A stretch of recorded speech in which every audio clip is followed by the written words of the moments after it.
말씀 봅니다. 시편 147편 6절에서 11절까지 말씀.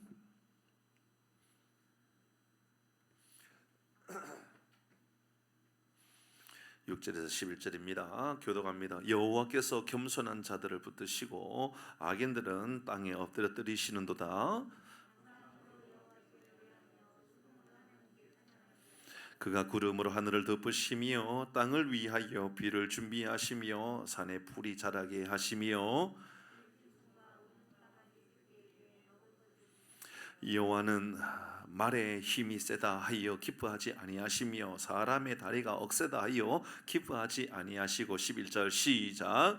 여호와는 자기를 경외하는 자들과 그의 인자하심을 바라는 자들을 기뻐하시는도다. 아멘. 대신방 가운데 있지요. 대신방 가운데 있습니다.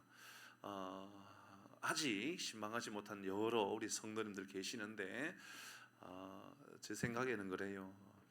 담임 목사는 담임 목사니까 그런 책임감을 가지고 새벽이든 저녁이든 늦게든 이렇게 감당하는 게 사실은 저에게는 불편함이 없어요. 그냥 충분히 감당하는 거 괜찮아요. 전에 생각해보면 새벽에도 부르면 갈 수 있어요. 괜찮아요. 그런데 제 그런 생각이 들었어요. 제가 예배를 준비하며 뒤에 찬양하면서 죄송합니다만은 영상으로 나가지만 그래도 할랍니다. 쓸데없는 이야기라고 생각하지 마시고요. 그냥 그렇지만 너무 무겁게도 듣지 마시고, 여러분 혹시나 대신방 가운데 여러분 식사를 준비하거나 식사를 섬겨야 되겠다 하는 분들이 여러 계시잖아요. 그죠? 신방할 때 다 그렇게 하지 않습니까? 얼마나 감사한지 몰라요. 너무너무 감사하죠. 근데 사실 대신방 할 때 식사를 할 때마다요 부담감이 있어요. 이게 왜냐하면 항상 시간이 쫓기잖아요. 시간이 쫓기니까 점심을 먹을 때도 아마 우리 권사님 중에 기억하실 거예요.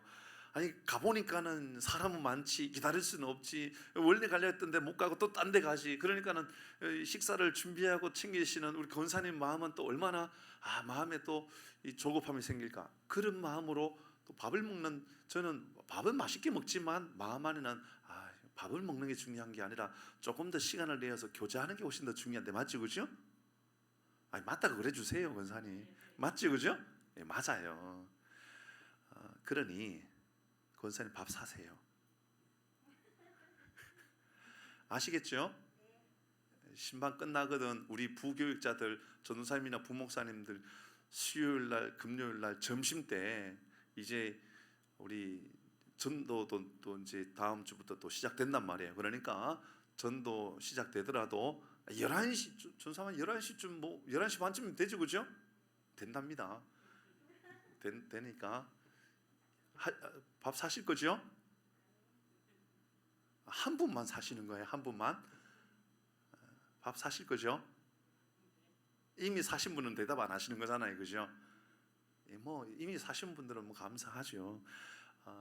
제가 이렇게 말씀드린 것은 여러분의 외람된 말씀을 드리는 것이 아니라 우리 편한 시간에 편하게 식사를 같이 하면 더 마음에 편안하게 함께 식사할 수 있지 않을까라는 생각이 들어서, 그래서 대신방 가운데 식사하는 거 괜찮죠. 또 여러분 가운데는 그래도 맛있는 것 제공하고 싶고 섬기고 싶은 마음이 있는 거 제가 너무 잘 알고 있지요. 그런데 그런 생각이 들더라고요.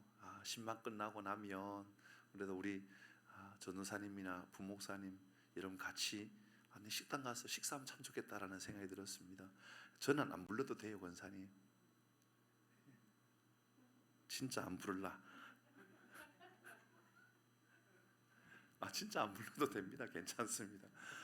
우리 권사님들, 우리 집사님들, 장로님들 맛있는 거 식사하실 때 같이 앉아가지고 이런저런 이야기하고 신앙 이야기하고 그렇게 식사하면 또 다른 편안함이 있지 않겠습니까? 여러분, 제가 오래도록 부교육자 하면서요 많은 강사 목사님들을 모시면서 제가 깨달았던 게, 그분들이 집회보다도 더 힘든 걸 뭘로 여겼냐면 식사하는 걸로 힘들게 여겨요. 그러니까 집회 전에 식사하는 걸 그렇게 힘들게 여기는 거예요. 집회는 그냥 내가 마음껏 인도하고 기도 인도하면 되잖아요. 그런데 집회 전에 식사할 때는 이거는 평소에 한 번도 만나지도 않았던 처음 만나는 사람인데 맛있는 거라고 막 샀는데요, 그분이 뭐 얼마나 또 부담을 주는지 그런 마음이 있다는 거죠. 우리나라에서 어느 유명한 부흥사 목사님을 저 부산에서 사역할 때 모셨는데요, 제가 볼 때는 그분이 술을 쓴 것 같아요. 술을 썼어요. 저녁에 7시 집회고요, 식사를 5시에 약속을 잡아놨는데요, 그분이 6시 넘어서 식사 자리에 오셨어요. 왜 늦게 왔을까요? 안 드시려고 온 거예요. 그분만 안 오신 거예요. 그러니까 다른 장로님들 다 오시고 교육자들 다 왔는데 집회 인도하신 그 목사님만 6시 넘어서 온 거예요. 식사 안 하시려고. 너무 힘들다라는 거예요, 본인이. 이해하셔야 돼요. 제가 충분히 공감합니다. 여러분, 끝나고 나거든 아직까지 신방 좀 더 해야 됩니다. 신방 못 하신 분들 신방 일정도 잡으시고 우리 같이 신방하면서 은혜의 시간 되었으면 좋겠습니다. 제가 뭐 부담되는 이야기 말씀드린 건 아니죠, 그죠? 저한테 밥 사라 그러면 부담될 수 있지만 저는 뭐 우리 부교육자들한테 밥 사라 그랬으니까요, 편안한 마음으로 그런 시간을 가지면 좋겠습니다. 이렇게 하면 또 부교육자들이 부담이 되려나? 모르겠습니다. 여러분, 그때는 여러분이 알아서 하세요. 자, 오늘 말씀으로 우리가 하나님께서 기뻐하시는 사람에 대한 이야기 할 겁니다. 제가 말씀드렸던 것처럼 오늘 새벽에 말씀을 이어서 드리는 말씀이고요, 오늘 새벽에 했던 말씀은 좀 강한 메시지입니다. 좀 강한 말씀이라고 말씀드렸습니다. 그러나 이 말씀을 잘 들어야 됩니다. 여러분, 우리는 부흥하고 있는 교회입니다. 맞지요? 부흥하고 있는 교회입니다. 오늘 이 시대에, 코로나 시대에 이렇게 배 이상으로 계속 부흥하고 있고 하나님께서 부어주신 은혜가 있는 교회는 많지 않아요. 그죠? 분명히 많지 않습니다. 여러분, 어떤 교회에 뭐 반토막 났다, 재정도 반토막 났다, 성도도 반토막 났다, 교육자도 반으로 줄어들었다, 저는 많이 보거든요. 교회 없어진 교회도 얼마나 많이 있는지 몰라요. 제가 오늘도요, 어느 뭐 목사님 제가 생각나고 제가 예전부터 교제했던 목사님 연락을 하려고 했더니 세상에 목회 안 하고 계시더라고요. 문 닫은 거예요. 그런 분이 2분이나 있어요, 제 주변에. 부산에 계시고 한 분은 저 김포에 계셔요. 실제로 그래요. 그런 반면에 우리 교회는 부흥하고 있어요. 그죠? 얼마나 감사한 일인지 모릅니다. 너무나 감사하죠. 그런데 그때 이제는 우리 교회가 어떤 교회인지 이제 결정을 하는 겁니다. 뭐냐면 하나님께서 기뻐하시는 교회, 하나님께서 기뻐하는 좋은 교회가 어떤 교회인가 말씀드렸습니다.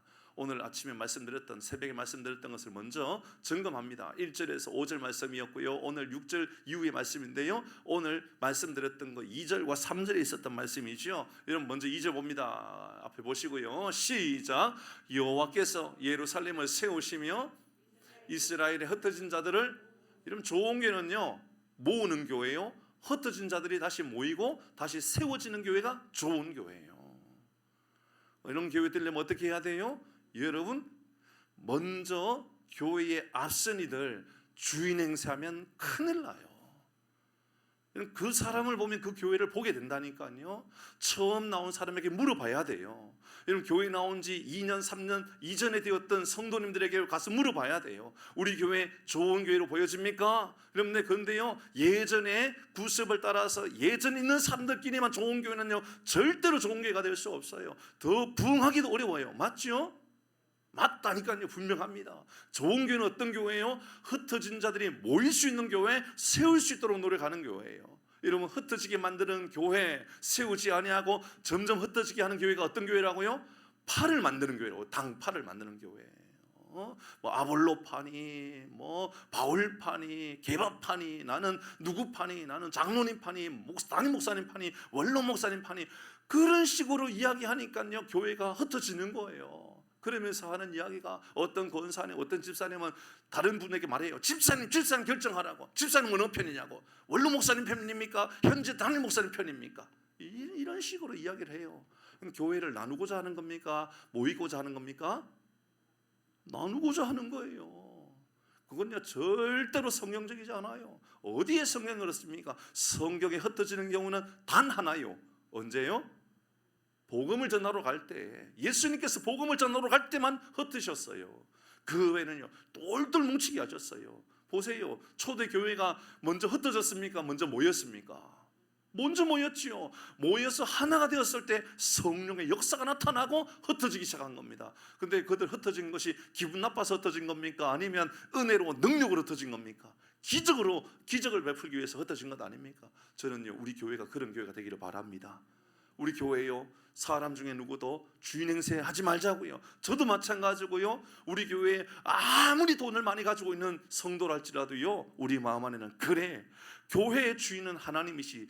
지난주에 우리가 이단 교육할 때 그 말씀 기억합니까? 예수님께서 베드로에게 너는 나를 누구로 아느냐? 주는 그리스도시요 살아계신 하나님의 아들입니다. 바요나 시몬아, 네 말이 옳도다.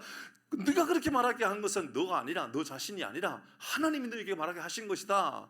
그렇게 말씀하시면서 내가 내 교회를 너에게 세우겠다. 누구 교회입니까? 주님의 교회를 세운다고요. 감히 어떻게 하나님의 교회를 이 땅에 내 교회라고 말할 수 있습니까? 여기에서요, 이단이 나오고요, 여기에서요, 캐톨릭이 나오기 시작했다라고요. 저는요, 우리 이곳에 계시는 우리 권사님이나 장로님의 집사님 가운데요, 여러분의 가문에서 교회를 세울 수 있는 재정적인 넉넉함과 은혜가 여러분 가운데도 있기를 바랍니다. 정말 위대하죠. 여러분, 저는 그런 경우를 종종 봤어요. 어떤 분은 하남에 있는 어떤 분인데요, 하남에 식당 하는데 그분 식당 하는 이유가 교회 세우기 위해서. 그래서 저 어려운 나라 미얀마라든지 이런 나라에요, 교회 세우는 것, 재정을 보내가지고 교회 세우고 선교사님을 통해서 교회를 세우고, 그래서 돈 버는 목적이 교회 세우는 거라고 하더라고요. 이야, 대단하다, 정말 대단하다, 그런 생각을 해요. 그런데요, 근데 그분의 어떤 직분인지는 제가 말씀드리지 않죠. 그분이 만약에 이건 하나님의 교회가 아니라 내 교회다, 내 거다 그러면 하나님께서 그거 멈추게 하실까요? 그래서 진행하게 하실까요? 멈추게 하신다고요. 저는요, 우리나라의 어떤 기업하시는 분들이요, 종종 보면 목사 안수까지 받아가지고 교회를 세우고 목회도 하고 사업도 하는 분들 간혹 봐요. 물론 그럴 수도 있겠다라고 생각하지만 전 그분에게 종종 묻고 싶어요. 그냥 목회하셨으면 좋겠어요. 아니면 사업을 하시든지. 간혹 그분은 그 교회가 자기 교회로 만들어 버려요. 내 교회로. 마태복음에서 예수님은 내 교회를 내가 세우겠다 그랬는데, 오늘날 이 시대에 많은 사람들이 예수님의 교회가 아니라 자기 교회를 세운, 자기 교회.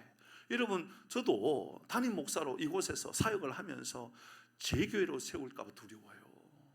이러면 제가 은퇴할 때는요, 저도 사라져야 될 사람이에요. 맞지요?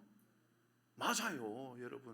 여러분이 그렇게 말하면 제가 불편할 수 있지만, 제가 그렇게 말하는 것은 여러분 괜찮아요. 제가 볼 때 여러분요, 제가 훗날 나중에 이 교회를 은퇴할 때 저는 흔적도 없이 사라지는 목사가 될 수 있도록 여러분 기도하셔야 돼요. 그래야 뒤에 후임이 목회 잘할 수 있는 거예요. 맞지요? 왜 대답을 못 하실까요? 부담스럽습니까? 맞아요. 그래야 돼요. 종종 한국 교회에 그런 목사님들이 계셔요. 저도요, 제가 아는 목사님 중에 그런 분이 계셨어요. 부산에 계시는 목사님인데요, 그분이 원로 목사님이 너무 대단하신 분이셨어요. 원로 목사님이 너무너무 대단하셔가지고요, 부산 지역의 목회를 주름잡는 분이셨어요. 후임으로 오신 분이요, 대단히 똑똑한 분이셔요. 후임으로 오신 분이 아주 지적인 분이시고, 신학대학원에서 후임들을 가르치는데 철학 박사였기 때문에 조직 신학을 가르쳤던 분이 되게 똑똑한 분이었거든요. 근데요, 그분이 세월 지나서 이제 이 당회를 하는데, 당회 진행하는데 그 목사님이 여러분 이렇게 하십시다 그러면 장로님들 아무 대답을 안 하시더라는 거예요. 아무 대답 안 해가지고 왜 아무 대답 안 하나 봤더니, 이 당회 끝나고 나면 오후에 바로 이 장로님들이 원로 목사님 찾아가더라는 거예요. 그리고 원로 목사님한테 하나하나 다 물어보고, 그리고 나서 그 다음 주에 결정하십시다 그러더라는 거예요. 그럼 됩니까, 안 됩니까? 그렇게 하기만 해보세요, 여러분. 제가 그러면 안 됩니다, 여러분. 이러면 죽거나 사나 그 목사님하고 상의해가지고 일을 해야 되는 거예요. 그렇게 평생 가다가 이 원로 목사님이 돌아가셨어요. 원로 목사님이 돌아가시고 나서, 은퇴하고 나서 그 목사님이 어느 집회 갔는데 제가 그 자리에 있었어요. 이 목사님이 이렇게 이야기하셔요. 이제 원로 목사님 돌아가셔가지고 내가 목회 한번 해보려고 딱 돌아왔더니 내 나이가 69, 내년에 은퇴를 해야 되네.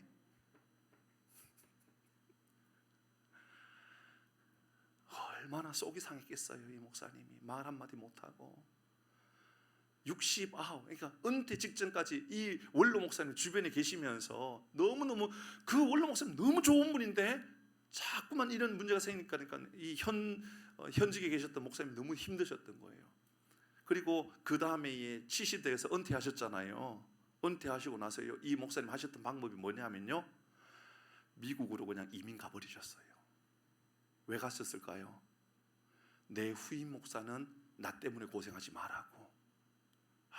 정말 잘하셨다. 잘하신 것 같죠, 그죠? 정말 장로님 아시지요? 이런 문제가 한국 교회에 정말 큰 문제가 있잖아요, 그죠? 큰 문제가 있다니까요, 한국 교회에. 당파 싸우지 마음만, 당파를 만들면 큰일 납니다. 오늘 보세요, 2절에 예루살렘을 세우며 이스라엘의 흩어진 자들을 모으며, 이게 교회가 해야 될 일이고 이게 하나님께서 기뻐하실 일이요. 사랑하는 교회 여러분, 우리 교회는 모이는 교회가 되기를 바랍니다. 모이는 교회가 되려고 그러면요, 끼리끼리 모여가지고 옛날에 말이야, 옛날 이야기 하지 마세요. 앞으로, 맞죠, 그죠? 여러분 옛날 이야기하면 여러분 추억이니까 기분이 좋죠, 그죠? 추억 이야기하면 기분 좋아요. 그런데요, 추억 이야기하면 발전 있는 게 아니에요. 언제 발전하죠? 미래를 바라볼 때 여러분 정말 교회가 발전하는 거죠. 성장하는 거죠. 여러분 과거를 회상하는 교회가 아니라 미래를 바라보는 교회가 될 수 있기를 바랍니다. 우리 그런 교회를 만들어 가야 돼요. 그런 교회. 그리고 두 번째는 이렇게 말씀했죠. 3절 말씀도 읽어볼까요?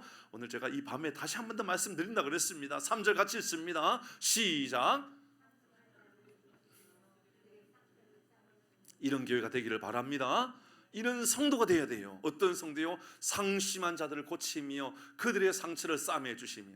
여러분 이것이 교회고 이것이 성도가 마땅히 해야 할 일이요. 그런데 간혹은 보면요, 교회 와가지고 상상할 수 없는 상처를 받고 돌아가요.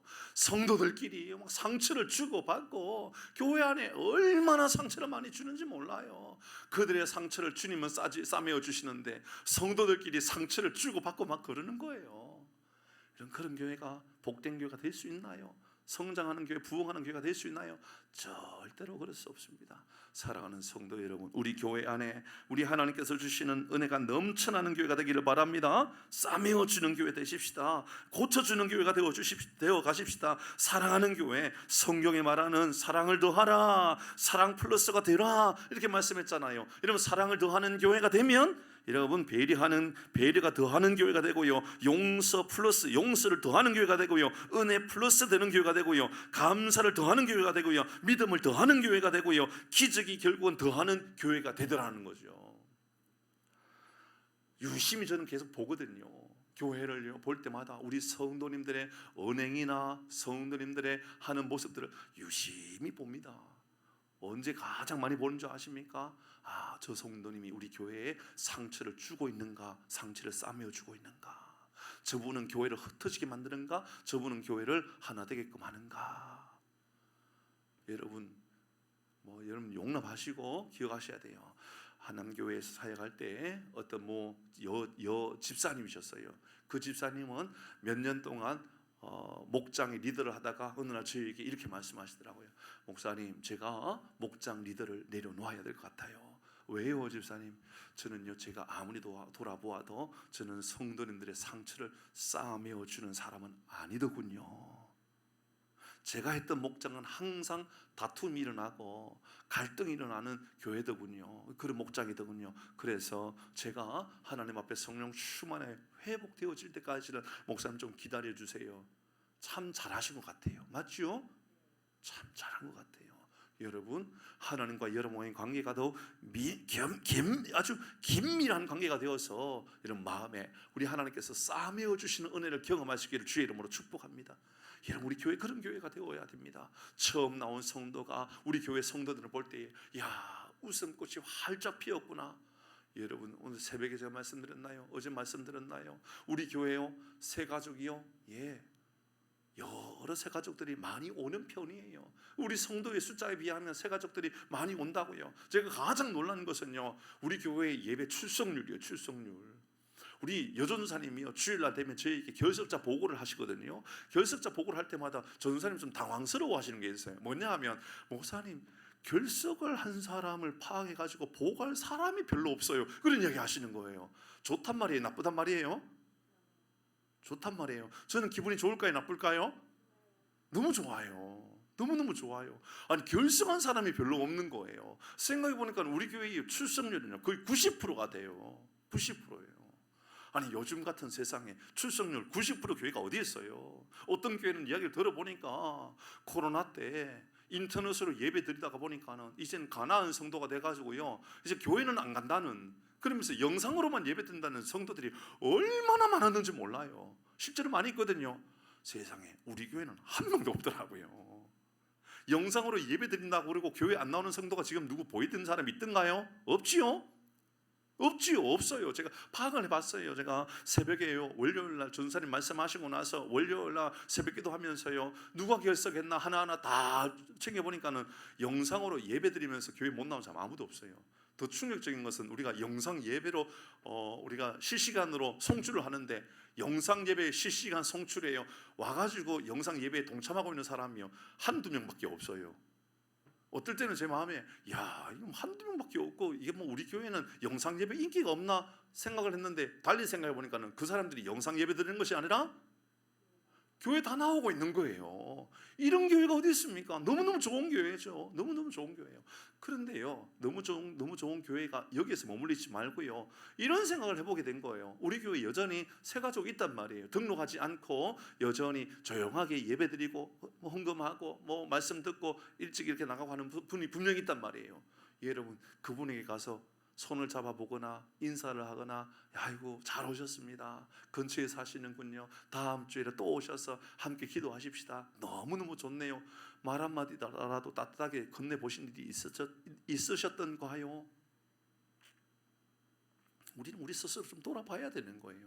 나는 성도들의 상처를 싸매어주는 성도인가? 나는 그냥 흩어지게 내버려 두는 성도인가? 오늘요, 우리 하나님께서 우리에게 오늘 새벽의 말씀을 통하여 하나님께서 우리가 찬양하고 영광 돌려야 될 이유 중에 하나가 바로 우리 주님은 우리 교회를 싸매어주고 상처를 우리 주님께서 고쳐주시겠다라고 하는 이 은혜가 있기 때문에 우리가 하나님을 찬양할 이유가 분명히 있다. 마땅히 찬양해야 된다. 그렇게 말씀드렸거든요. 자, 오늘 이어서 이제 세 번째, 네 번째, 다섯 번째 이어지고 있습니다. 그 다음에 여러분, 우리가 하나님 앞에 마땅히 찬양해야 하고, 우리가 하나님 앞에 우리가 기뻐하시는 사람, 우리가 기쁨이 될 수 있는 사람, 그 사람이 되기 위해서 우리는 어떤 사람이 되어야 할까? 6절입니다. 같이 읽어봅니다. 6절 시작.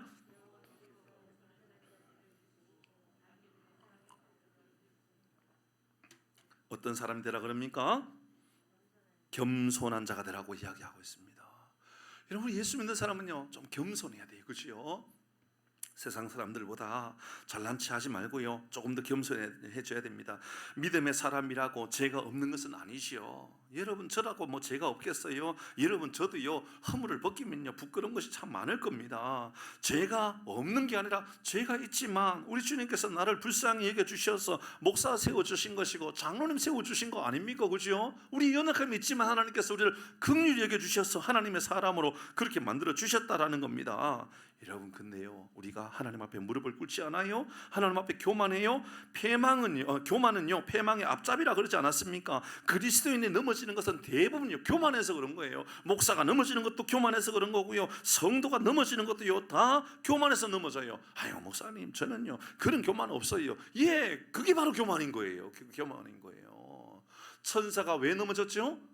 교만해서 넘어진 겁니다. 교만해서. 아담과 하와가 왜 넘어졌죠? 교만해서 넘어졌습니다. 아이고, 뭐가 그렇게 교만했어요? 예, 하나님의 말씀에 순종하지 아니하고 자기도 하나님처럼 될 수 있다라는 말에 혹한 거예요. 넘어간 거예요. 그게 다 교만인 겁니다. 알고 보면 죄가 들어온 시작은요 바로 이 교만이에요. 그래서 교만은 패망의 앞잡이가 맞아요. 우리가 넘어지는 이유가요 이 교만 때문에 그런 거지요. 어떤 이들은 자기 주관이 뚜렷하다고 자랑합니다. 아, 나는 분명한 주관이 있다고. 예, 주관이 분명한 사람 좋지요. 그런데 그 주관이 남에게 상처를 주는 주관이면 교만입니다. 그 주관 때문에 다른 사람의 말이 들려지지 않는다면 교만이요. 사랑하는 성도 여러분, 하나님과 나와의 깊은 관계 속에서 나의 주관이 이기적이지 않기를 바랍니다. 하나님의 말씀에 내가 녹아져 있는 겸손, 그런 주관이 우리에게 있어야 한다는 것이죠. 그런데요, 하나님이 붙들어 주시면 여러분 그 사람이 견고해지게 되는 거지요. 어떤 상황에서도 넘어지지 않는 사람이 되는 겁니다. 자신의 주관이나 경험이 아니라 하나님이 붙잡고 있는 사람, 성경은 겸손한 사람이 바로 그런 사람이라고 그래요. 능력 없는 사람이 겸손한 사람이 아니요. 오해해요. 힘없는 사람, 아유 저 사람은 겸손한 것 같아. 아니요, 그 사람은 겸손한 게 아니고요, 힘없는 사람이에요. 무식한 사람이요. 하나도 모르는 사람이요. 나는 아는 게 없어가지고 그럼 겸손이요? 아니요, 겸손 아니야. 사실이라고 말하는 거예요. 사실. 능력이 없어요. 바람만 불어도 휙 넘어질 것 같은 사람이 나는 힘이 없어요. 그럼 겸손이요, 사실이요? 사실이요, 사실. 겸손은 어떤 거예요? 힘 있는 사람이 자기 주관으로 사는 것이 아니라 말씀의 기준을 가지고 말씀의 인도함을 받고 살아가면 겸손이 되는 거예요. 그러니까 여러분 사업을 잘해야 돼요? 대충 해도 돼요? 잘해야 돼요. 여러분 절대로 사업 망했다는 말 하지 마세요. 망할 것 같으면 이직하세요. 그냥 빨리 옮기세요. 빨리 다른 사업장으로 바꾸세요. 여러분 하나님의 사람은요, 여러분 그렇게 힘없는 사람을 말하고 있는 게 아니라고요. 겸손한 사람은 무능한 사람이 아니라 도리어 능력이 충만한데 그 능력이 하나님께로부터 나오고 하나님의 말씀으로 내 삶을 주관하고 있다라고 믿음으로 고백하는 것이 바로 겸손이지요. 사랑하는 교회 여러분 모두가 하나님 앞에 겸손한 분들 되시길 바랍니다. 하나님 기뻐하시는 사람, 오늘은 첫 번째, 하나님 기뻐하시는 사람, 오늘 새벽에는 하나님께서 기뻐하시는 사람, 어떤 사람? 흩어지는 것이 아니라 흩어진 사람, 모으는 사람 하나님 기뻐하신다.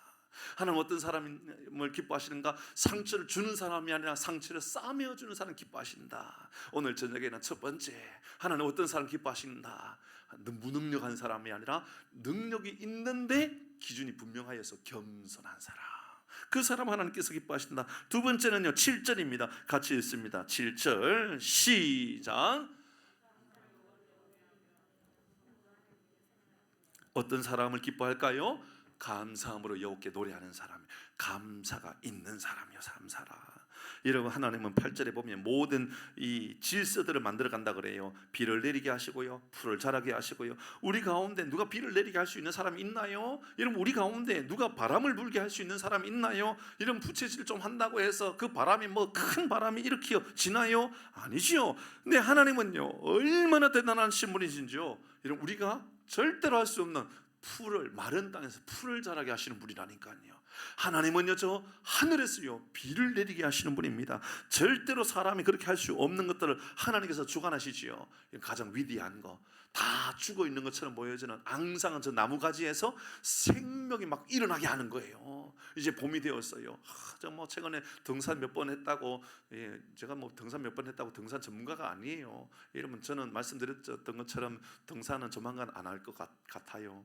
제가 해야 될 운동은 또 따로 있는 것 같아요. 무릎이 좀 아프더라고요. 무릎이 아프면 등산 조심해야 되거든요.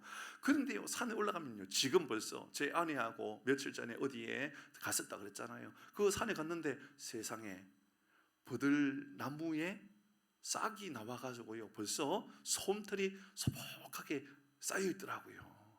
죽은 나무 같은 게요 물을 빨아먹더니 이게요 생명을 다시 일으키고 있더라고요. 사람이 그거 할 수 있어요?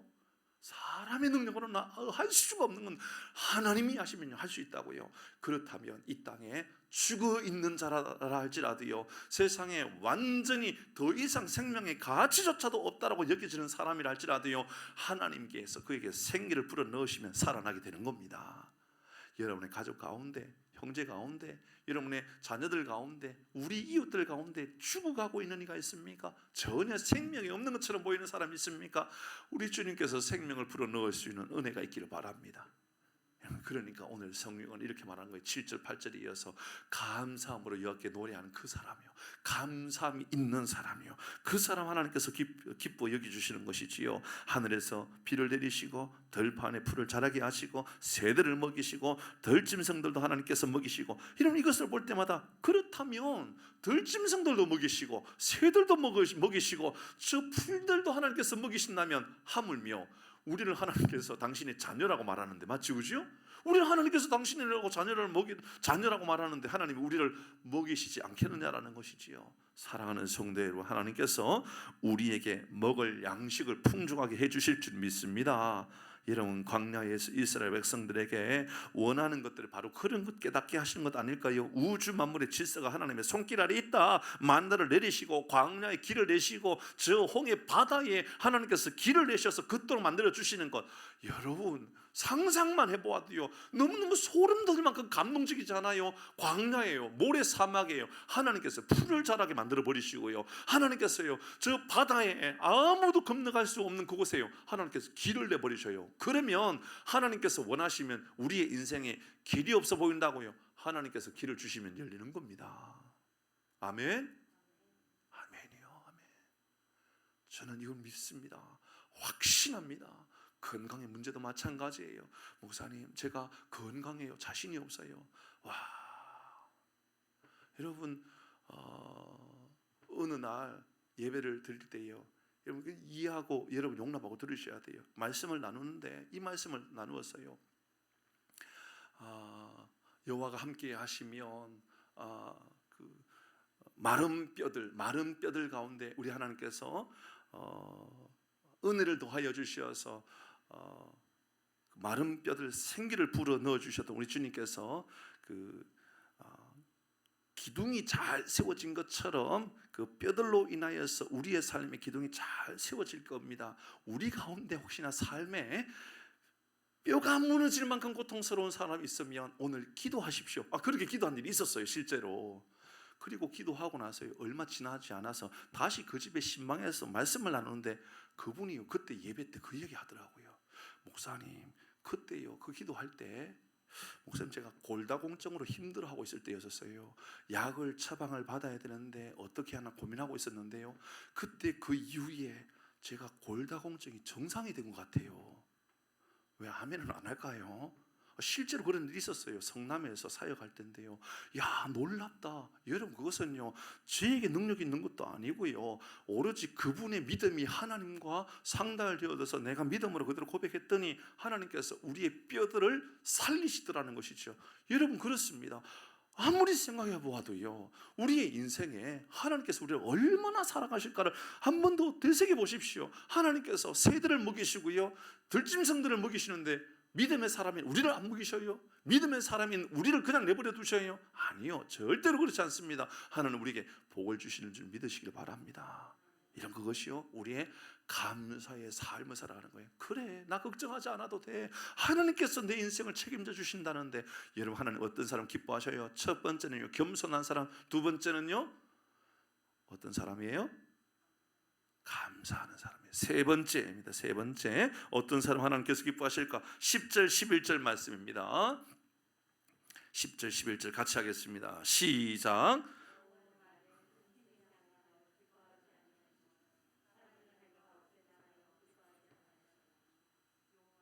11절 시작. 여호와는 자기를 경외하는 자들과 그의 인자하심을 바라는 자들을 기뻐하신다. 마지막에 기뻐하신다라고 하며 오늘 말씀을 또 마무리합니다. 어떤 사람을 기뻐하실까요? 여호와를 경외하는 사람, 여호와의 인자하심을 바라보는 사람. 근데 그 앞부분에 보니까 이렇게 말해요. 말의 힘이 세다 하여 기뻐하지 아니하고. 여러분, 말의 힘이나 뒤에 사람의 다리가 억세다 하다, 이런 이 표현들은 누구를 향하여 지칭하는 말일까요? 전쟁에 나가 있는 군사들을 지칭하는 표현 아닐까요? 그죠?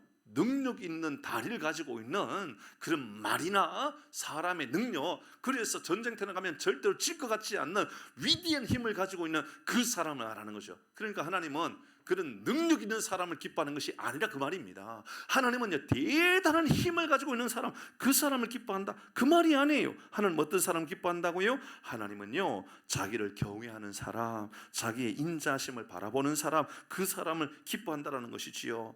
여러분, 체력이 능력이지요. 돈이 능력입니다. 권력이 능력입니다. 세상 학벌이 능력입니다. 요즘 같은 세대의 정보력이 능력이죠. 이전에는요 인맥이 능력이라고 그랬습니다. 그래서요 인맥을 얼마나 많이 구축하고 살아가느냐, 그 사람의 능력으로 여러분 보장해 주는 경우들도 많이 있었어요. 그런데 여러분 상당 부분 우리는 동의할 수밖에 없는 우리 이 시대에 하나님은 우리에게 이렇게 말씀하신 겁니다. 하나님은 힘 있는 사람을 기뻐하는 것이 아니라 하나님을 경외하는 사람. 하나님을 경외한다라고 하는 것은 하나님의 능력을 인정하고 하나님의 능력을 의지하고 살아가는 사람을 하나님께서 기뻐하신다라는 것이지요. 다윗이 그랬지 않았습니까? 하나님께서 다윗을 기뻐하셨어요. 왜 기뻐하셨을까요? 예, 사무엘상 16장 7절은 우리에게 그대로 알려줍니다. 같이 읽어봅니다. 사무엘상 16장 7절 시작.